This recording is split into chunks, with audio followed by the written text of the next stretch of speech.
आज के वीडियो में जानने जा रहे हैं कलियर शरीफ की दरगाह के बारे में।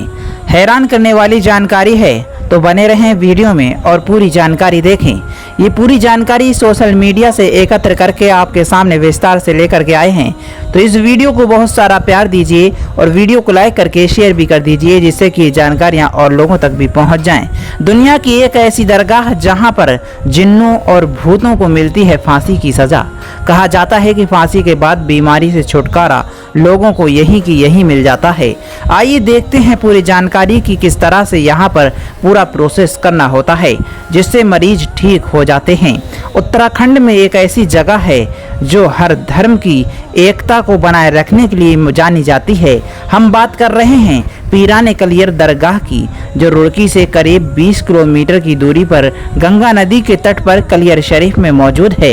ये दरगाह सूफी संत अलाउद्दीन अली अहमद साबिर की है। यहाँ पर हर धर्म के लोग चादर चढ़ाने आते हैं। ऐसा माना जाता है कि यहाँ आने वाले हर व्यक्ति की मुरादें पूरी होती हैं। कलियर शरीफ में लोगों की मुरादें पूरी होती हैं, ये तो बात सही ही है, लेकिन दोस्तों यहाँ पर जिन्न भूत प्रेतों को सरेआम फांसी की सजा दी जाती है। ऐसा माना जाता है कि यहाँ पर भूत प्रेत एक फकीर के इशारे पर पनाह मांगते हैं।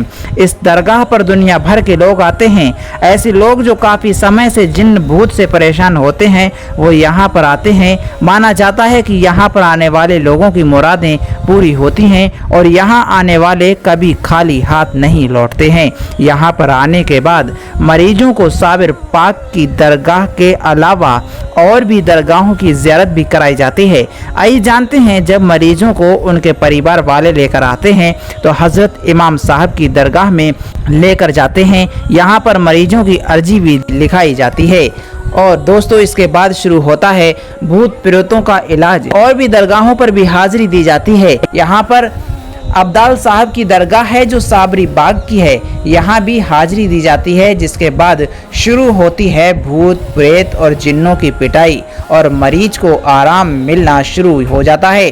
कहा जाता है कि ये एक ऐसी जगह है जहाँ पर भूत प्रेतों और जिन्नों को फांसी दी जाती है। यहाँ पर बीमारी से छुटकारा इंसान को यहीं की यहीं मिलने लगता है। बात कर लेते हैं यहाँ पर पहुँचने की।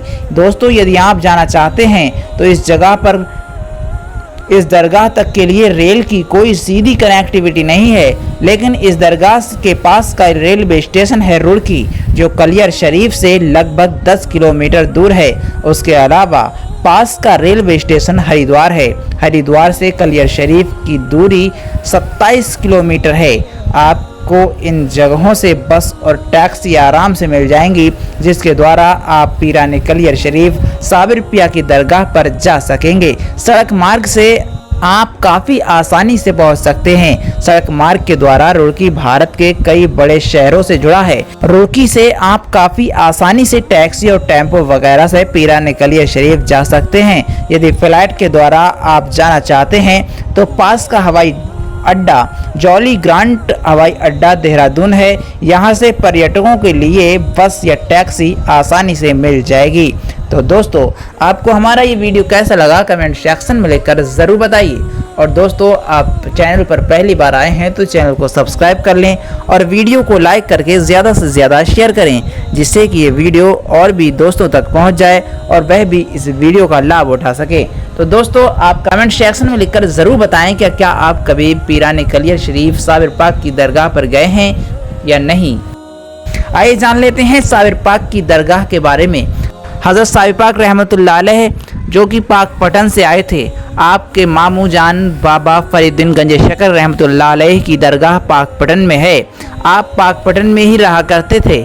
जब आपकी वालिदा आपको पाकपटन में लेकर के आई थी आपके मामू के पास कि मेरा बच्चा पढ़ लिख कर बड़ा हो जाएगा और खूब यहाँ पर खाएगा पिएगा और अच्छा तंदुरुस्त हो जाएगा, लेकिन जब वह यहाँ पर रहते हैं अपने मामू के पास और आपके मामू कह देते हैं जाइए बेटा लंगर लुटाइए, तो आप जाते हैं लंगर लुटाते हैं, लेकिन 12 वर्ष तक कुछ भी ना खाते हैं।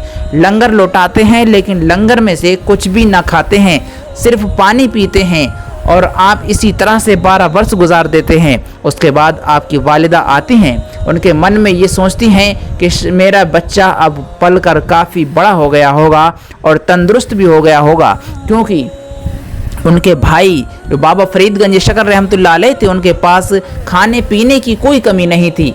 उनके मन में इसीलिए ये बात थी कि मेरे बच्चे को अब खूब खाना पीना मिला होगा और वह खूब पल बढ़कर बड़ा हो गया होगा। तो देखती हैं यहाँ पर आने के बाद कि साबिर तो सूख कर कांटा हो पड़े हैं। वह कहती हैं, ऐ साबिर तुम्हें ये क्या हुआ? तो आप कहते हैं, मैंने 12 बरस से कुछ भी नहीं खाया है। कहती हैं, ऐसा कैसे हो सकता है कि बाबा फरीद ने तुझे कुछ भी ना खिलाया? आप जाती हैं बाबा फरीद गंज शकर रहमतुल्लाह अलैह के पास और कहती हैं, मेरे बच्चे को ये कुछ भी ना दिया खाने को। मैंने तो सोचा था यहाँ आने के बाद वह खाएगा पिएगा मोटा हो जाएगा और वह तो सूखा हो गया है। आप कहते हैं, ऐसा कैसे हो सकता है, बुलाइए साबिर को। आपने साबिर साहब को बुलाया। बाबा फरीद गंज शकर रहमतुल्लाह अलैह कहते हैं कि साबिर क्या हुआ, तुमने खाना क्यों नहीं खाया? 12 बरस तक आखिर तुम भूखे क्यों रहे और इतना कमज़ोर कैसे हो गए? तो आप कहते हैं, मामू जान, आपने मुझसे कहा था कि तुम खाना खिलाओ, लोगों को लंगर लुटाओ और मुझसे नहीं कहा था कि तुम भी खाना, तो मैं कैसे खा सकता था? बाबा फरीद गंज शकर रहमतुल्लाह अलैह उसी वक्त कहते हैं, ओफो, ये तो साबिर है, इसने बहुत बड़ा सब्र किया है। तो दोस्तों यहीं से आपका लक़ब साबिर पड़ जाता है। तो दोस्तों आप जान ही गए होंगे हज़रत बाबा फरीद गंज शकर रहमतुल्लाह अलैह ने आपको साबिर कहा था, यहीं से आपका नाम साबिर हुआ। तो दोस्तों यहीं से बाबा फरीद गंज शकर रहमतुल्लाह अलैह ने फिर आपको कलियर शरीफ में भेजा, फिर यहीं पर आपका इंतकाल हुआ कलियर शरीफ में। फिर आपने ही अपने जनाजे की नमाज खुद पढ़ाई है। बका और फना का वाक़या भी आपसे ही जुड़ा हुआ है।